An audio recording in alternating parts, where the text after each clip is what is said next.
ఉమ్.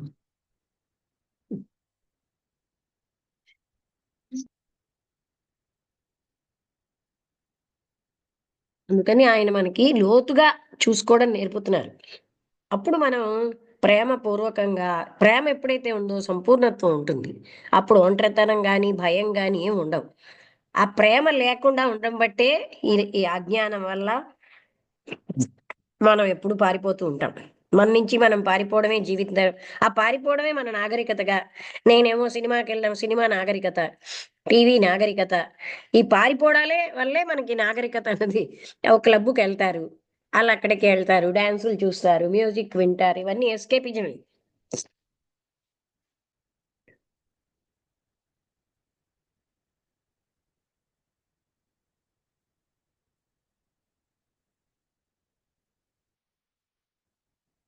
ఈ ఎస్కేపిజమే మనం లైఫ్ అని జీవించి, అందుకే మనం ఎప్పుడు దుఃఖంలో ఉంటాం. ఆయన అన్నట్టు భయంలో ఉంటాం. ఏదైతే ఆధారపడుతున్నామో అది పోతుందేమో భయం.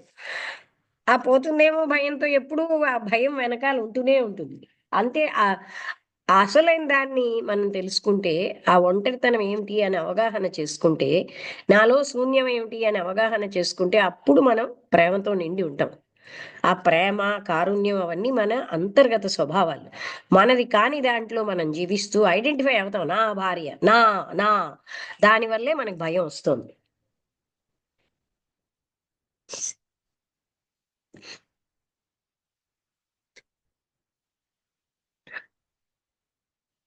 అందుకని కృష్ణమూర్తి గారు డిఫరెంట్ వేలో చెప్పారు. శాస్త్రాలు అదే విషయాన్ని, అదే బంధాలే మిమ్మల్ని బాధలకు గురి చేస్తున్నాయి అని శాస్త్రాలు చెప్తున్నాయి. ఆయన దాన్ని ఇంకొంచెం అనలిటికల్ గా అవి ఎలా భయానికి గురి చేస్తున్నాయి, వాటి వల్ల మనకి బాధలు ఎలా వస్తున్నాయి అన్నది ఇంకొంచెం మోడర్న్ వేలో, అంటే అందరికీ అర్థమయ్యేటట్టుగా చెప్పారు. బికాజ్ మనం ఎప్పుడు మనం ఒంటరితనాన్ని నుంచి పారిపోవడమే చూస్తున్నాం. శాస్త్రాల్లో ఏంటి, ఈ బంధమే నిన్ను బాధల్లోకి గురి చేస్తోంది అలా మాట్లాడుతున్నారు. ఏదైనా ఒకటే, అదే బంధం, ఆధారపడ్డమే బంధం కదా.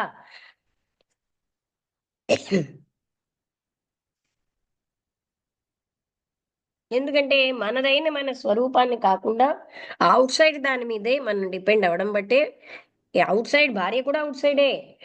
నా లోపలికి నేను వెళ్లకుండా అవుట్ సైడ్ వాటి మీద నేను డిపెండ్ అయినంత కాలం నాకు భయము, బాధ, దుఃఖము తప్పవు. నా సంతోషానికి ఇలాంటి వాటి మీద డిపెండ్ అవుతే నాకు దుఃఖం తప్పదు.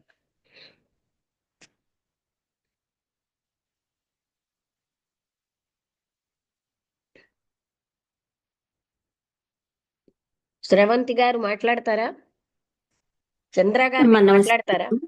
ఆ, మాట్లాడండి ఎవరైనా. నమస్తే. అమ్మ నమస్తే అమ్మ, నేను శ్రవంతిని మాట్లాడుతున్నాను. చెప్పండి. అంటే ఇప్పుడు మన ఈ ప్రాపంచిక జీవితంలో ఉన్న బంధాలన్నీ కూడా అసంపూర్ణతలో నుండి పుట్టినవే అని అంటున్నారా? మీకు అలా అనిపించట్లేదా? సంపూర్ణంగా ఫీల్ అవుతున్నారా? అవి శాశ్వతంగా అంటే ఉంటాయి. ఇప్పుడు మనం మనం సంపూర్ణంగా ఉంటే ఈ బంధాలు అవన్నీ కూడా అక్కర్లేదు అనిపిస్తుందా? ప్రేమ ఉంటుందండి. హుహు. డిపెండెన్సీ ఉండదు, ప్రేమ హ్మ్. ఉంటుంది. మనమే ఇచ్చే స్థితిలో ఉంటాం. ఆధారపడే స్థితి ఉండదు. నిజమైన ప్రేమ ఉంటుంది కదా. హ్మ్. మనం ఇప్పుడు ప్రేమరహితంగా స్వార్థంగానే బతుకుతున్నాం.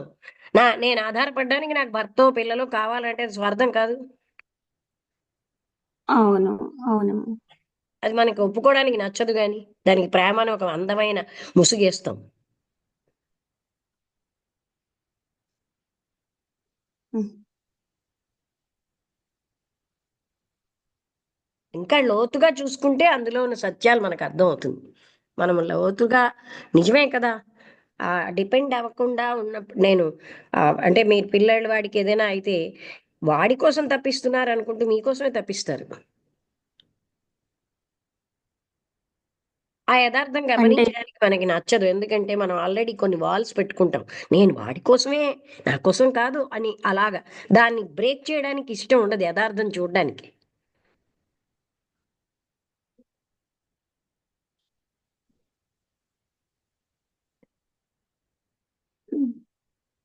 అంటే వాళ్ళ మీద ఆధారపడ్డం కోసం ఆ ప్రేమని చూపిస్తామంటున్నారా? అంటే ఆ చూసుకోండి అంత ప్రేమ అనేది. లోతుగా. అదిగా నిజమా కాదా? చిన్నపిల్లలతో మాట్లాడుతూ కూడా ఓ పిల్లవాడు జ్వరం వస్తే మా అమ్మ నాన్న విలువెల్లాడిపోతారు అంటే, అవును వాళ్ళు నీ కోసం కాదు, వాళ్ళ కోసం వాళ్ళు బాధపడుతున్నారని చెప్తారు కృష్ణమూర్తి గారు ఆ పిల్లలతో మాట్లాడుతూ. అంతే కదా! వాడేంటయిపోతాడు, రేపొద్దున నా లైఫ్ ఏమైపోతుందో.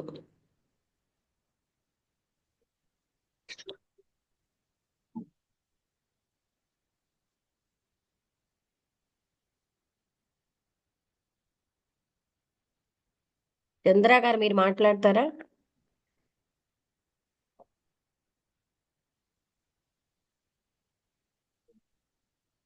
భాగ్యం గారు ఫ్రెండ్ కదా చంద్ర గారు, మాట్లాడతారా? అంటే శాస్త్రాల్లో పదాలు వేరేగా గాని విషయం ఒకటే.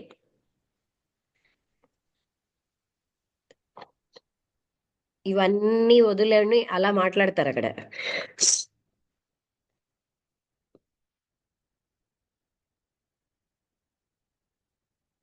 చంద్ర గారు మాట్లాడతారా?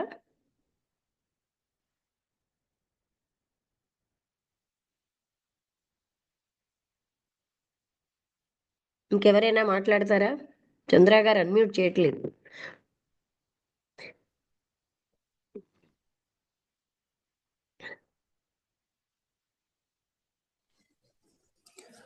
అమ్మ జాగ్రత్తగా అబ్జర్వ్ చేస్తున్నాము, చూసుకుంటున్నాము మా లోపల. ఉమ్, అదే ముఖ్యం. అవును. విషయమేమో బుర్రలో పెట్టుకుంటే అది పనికిరాంది అయిపోతుంది. దాన్ని మన జీవితంలోకి తీసుకొస్తూ ఉండాలి. అప్పుడే అది పూర్తి అవగాహనలోకి వస్తుంది. ఉమ్. ఆధారపడ్డాన్ని ప్రేమన్న ముసుగులో జీవిస్తాం గనకే మనం ఆధారపడ్డాన్ని బహిర్గతంగా ఎంకరేజ్ చేసుకుంటాం ఆ ముసుగు వేయడం బట్టి.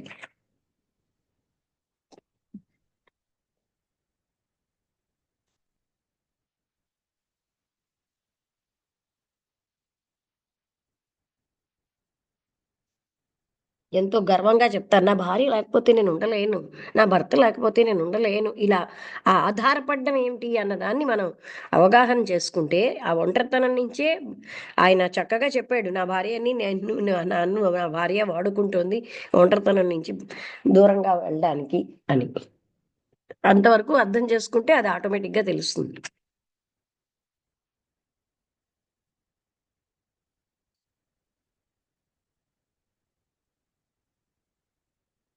ఇంకెవరైనా మాట్లాడతారా? స్రవంతి గారు మీకు అవగాహన అయిందా? అమ్మా. అదే మీరు ఆలోచిస్తున్నారని మిమ్మల్ని ఉంచాం. అంటే మీరు ఎంతసేపు ఆలోచిస్తే అంతసేపు ఇంకొకరు మాట్లాడతారు కదా. అది లోపలికి చూసుకోగలగాలి, ఆలోచనకు కూడా అందదు. ఎందుకంటే మనం గట్టిగా ఇది ఇదే అని కండిషన్ చేసేసుకున్నాం, ఇదే ప్రేమని. మన చుట్టూ కూడా అలాంటి వాళ్ళే ఉంటారు గనక 10 మంది దాన్ని బలపరుస్తూ ఉంటారు యథార్థం చూడకుండా.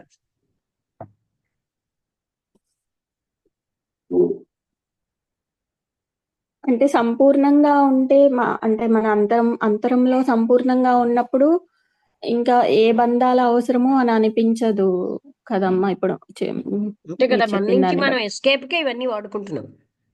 అసలు ఇవన్నీ మన స్వార్థమే.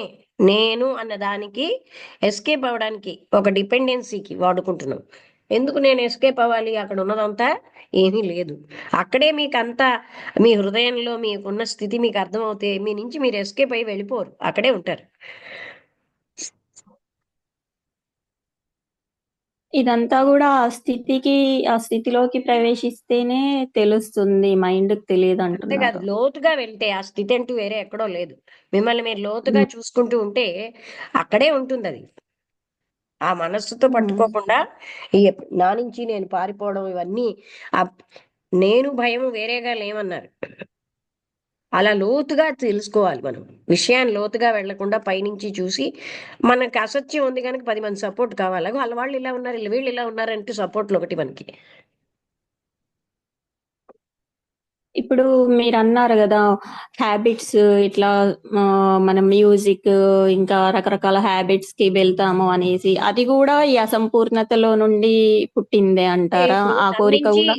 తన నుంచి తాను పారిపోవడానికి భార్య, లేదా భార్య అయితే భర్త, పిల్లలు, బుక్స్, ఉమ్.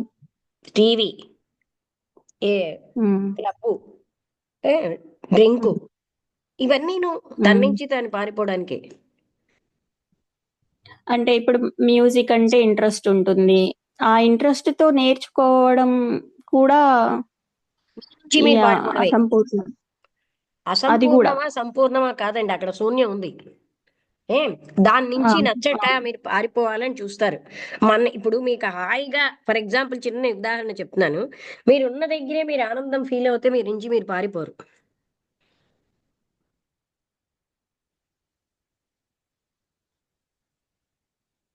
అంటే ఇప్పుడు మీరున్న దగ్గరే అంటే ఇది ఆహ్, హ్మ్. బాహ్యంగా తీసుకోకండి. మీ ఇంట్లో మీకు ఆనందం ఉంటే మీరు బయటింటికి వెళ్ళరు కదా! అలాగా ఆ! అవును. మీలో మీకే అన్నీ దొరికాయి అనుకోండి. మీరు బయటికి రావడానికి ఇష్టపడరు.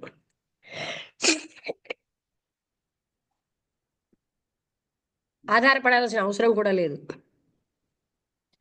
ఇప్పుడు ఆధారపడ్డ మనకేదో హ్మ్. అంటే ఇప్పుడు మనకి ఏదైనా నేర్చుకోవాలి అని అనిపిస్తదమ్మా. అది ఎవరికి గూడా ఇది మీరేం చేస్తున్నారంటే, ఆ హ్మ్. బాహ్యమైనటువంటి యాక్టివిటీస్‌ని మానసికంగా సంబంధించిన దాన్ని మీరు హ్మ్. ఆత్మతత్వానికి ఎలాగ జోడించగలరండి? అది మీరు నేర్చుకోవడం, దొంగతనం నేర్చుకోవడం ఒకటే, మ్యూజిక్ నేర్చుకోవడం ఒకటే. మీ నుంచి మీ ఎస్కేపే అది. అర్థమైందా అక్కడ? అది గూడా. ఎస్కేప్ అది. మీ మీదైన తత్వంలో మీరు ఉండకుండా బయటకి పారిపోతున్నారు. మనం ప్రజలు గౌరవించినంత మాత్రంలో అది గొప్పది కాదుగా! హ్మ్. హ్మ్. ఏమంటారు? ప్రజా గౌరవం ఉంటుందా? లేదా? కాదు ఇక్కడ పాయింట్. నా నుంచి నేను పారిపోవడానికి ఇవన్నీ వాడుకుంటున్నాను. హ్మ్.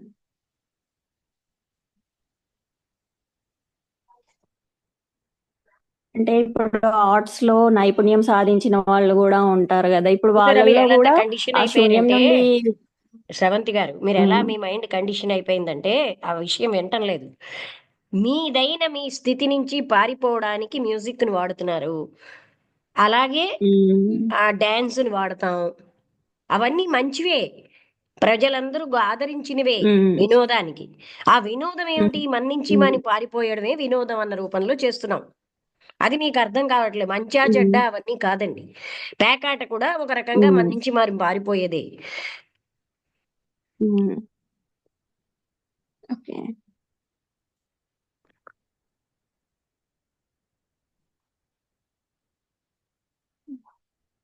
మనలో లేకపోతేనే గదా! వెంపర్లాడతాం. అదే గదా మీరంటున్నది. అదండి. హ్మ్. మీదైన మీ హుహు. తత్వాన్ని మీకు మీ లోపల ఉన్నటువంటి దాన్ని తెలుసుకోకుండా, అక్కడ శూన్యమే ఉంది, హ్మ్. ఒంటరైపోయానని మీరు పారిపోతున్నారు కదా! హ్మ్. హ్మ్. మీరు అవును. ఇంకా లోతుగా వెళ్ళాక మనస్సంతా హ్మ్. నిశ్చలం చేసి చూస్తే, మీ హృదయంలో అనంతమైన ప్రేమ, ఆనందం అన్నీ ఉన్నాయి. కానీ అది ఎప్పుడు మనం హ్మ్. చూడం. మన ఆళ్ళ పిల్లడు, నా వాడండి, ఎవడి వాడండి వాడు? ఏదో పుట్టాడు. వాడి మీద నేను ఆధారపడాలి. రేపు పొద్దున్న నాకు చూస్తాడు. ఎవడు నేను? నా శరీరం అనే ఒక మిథ్యా ఐడెంటిటీలో బతుకుతున్నాం. కదా! హ్మ్. అవును. అదే మిథ్య, అవును. అదే అసత్యం. నేను నా శరీరం అన్నది సత్యం ఏంటి? మన బ్యాక్‌గ్రౌండే ఐడెంటిఫికేషన్‌లోనే జీవిస్తున్నాం.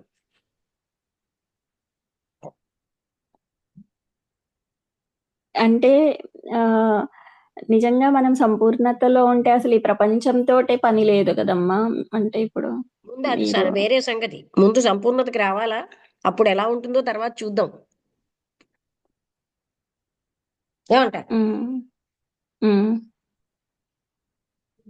అప్పుడు పనుంటుందా? పని లేదా? చూద్దాం. పరమ గురువులకి హ్మ్. ప్రపంచంతో పనుందనే ప్రపంచానికొచ్చారా? హ్మ్. తెలీదేమో పరమ గురువులంటే, వాళ్ళు సంపూర్ణ స్థితిని పొంది, మానవాళికి ఒక సహాయం చేయాలన్న దయతో జన్మెత్తారు. అందుకని ప్రపంచంతో పనుంటుందో లేదో తర్వాత సంగతి. ముందు మనం ఈ అడ్డులు తొలగించుకోవాలిగా, ఈ అజ్ఞానాన్ని. హ్మ్. హ్మ్.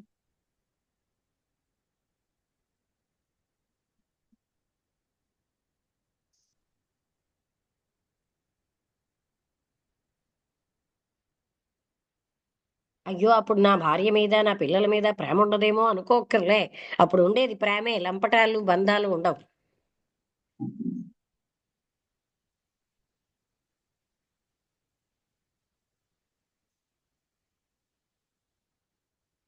మనం బంధాన్నే ప్రేమ అనుకుంటున్నాం కనుక చిక్కులు వస్తున్నాయి.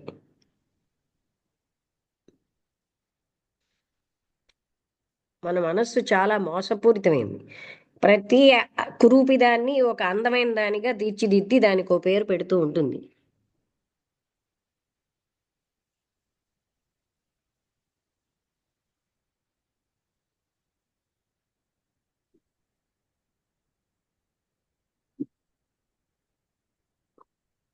ఓకే, ఇంకేమైనా ఓకే, డౌట్స్ థ్యాంక్ ఉంటే యూ. అడగండి. మనందరికీ ఏంటంటేనండి, మనకున్న అన్ని రకాల బలహీనతల్ని, చెడుని మంచిగా పేరు పెట్టుకుని జీవించడానికి అలవాటు అయిపోయాం గనక యథార్థాన్ని చూడడానికి ఇష్టం ఉండదు.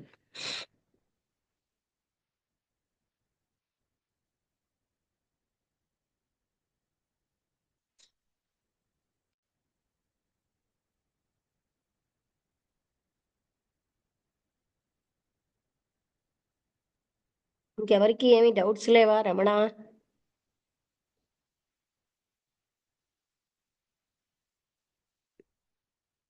ఓకే, అయితే ముగించేద్దాం. లేవమ్మా, చెప్పండి ఈశ్వర్ గారు. అవగాహన తీసుకోవాలి. Okay, voice వినబడట్లేదు. క్లారిటీ రావట్లేదు. ఆ,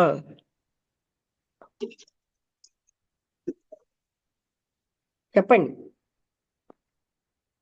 రమణ, ఏం మాట్లాడతారా? అదే అమ్మా, అంటే ఏ స్థితి నుంచి ఏ స్థితికి అనేది ట్రావెల్ వెళ్తుందా అనేది గమనించుకుంటూ ఉంటే, అంటే అక్కడ చేసేవాడు లేకుండా చూడగలిగే స్థితిని నీకు అర్థమవుతున్నప్పుడు అది ఆటోమేటిక్ గా ఇంక చేయడానికి ప్రయత్నం లేకుండా ఏదైతే ఉందో ఆ అవగాహన, స్థితి పూర్తి అవగాహనలోంచి అక్కడ యాక్షన్ వచ్చేస్తుందండి. ఇప్పుడు ఇక్కడ పాము ఉందని అవగాహన అయితే వెంటనే ఏం చేయాలో ఎలా తెలుస్తుందో అంతే. అవగాహన అదే వాళ్ళ విషయం అవగాహన అవుతే నేను డిపెండెన్సీ, నాకున్న ఒంటరితనంలోంచి పారిపోతున్నాను అని మనం డీప్ గా అవునండి. వెళ్ళగలిగితే అక్కడ మనకి అవగాహన అవును. ఎప్పుడైతే ఉందో యాక్షన్ ఉంటుంది అక్కడ. అంటే ఆ ఆ ఒంటరితనానికి వెళ్ళినప్పుడు కూడా బాధ కానీ లేకపోతే ఏమీ లేని స్థితి ఏదైతే ఉంటుందో ఆ స్థితికి ఒంటరితనం లేదు అక్కడ. అర్థమయ్యేంత దాన్ని సంపూర్ణంగా చూడగలిగితే ఒంటరితనమే లేదు. లేదు. అదే అదే. అంటే ఇంకా అది అవగాహన పరుచుకుంటున్నాం మరి.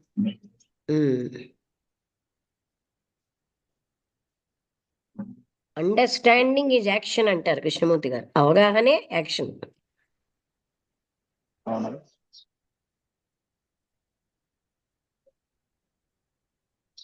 ఓకే అండి, ఇంకెవరైనా మాట్లాడతారా? ముగించిన 170 పేజ్ అమ్మా నెక్స్ట్. ఇది పేజ్ నెంబరు పెద్ద ఫాంట్ లోకి పెట్టేట్టు అంటే దీని టాపిక్ ఏమిటి అనేది నేను రేపు ఒరిజినల్ టాపిక్ ఫియర్ కాకుండా అండ్ ఇవాళ పెద్ద ఫాంట్ లోంచి ఫియర్ అండ్ చెప్పాను. ఎస్కేప్ అమ్మా. ఆ? ఫియర్ అండ్ ఎస్కేప్ కదా ఇది.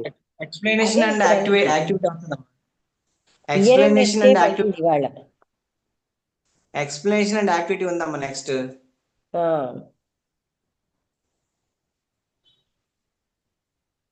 అంటే 171 page number. Next exploitation and activity. Exploitation అంటే ఒకళ్ళని ఒకళ్ళు స్వార్థం కోసం వినియోగించుకోవడం. 171 పేజ్ నెంబర్ వస్తుందమ్మా. అది పెద్ద ఫాంట్ లో పెట్టాడు తను, అందువల్ల నాకు అది చూస్తున్నాను, ఒరిజినల్కి వెళ్ళలేదు. 180 పేజ్ అండి, 1 పేజ్ వచ్చింది అన్నాడు. ఓకే ఓకే అమ్మా. ఓకే అండి, ముగించేస్తున్నాను. అందరికీ నమస్కారం.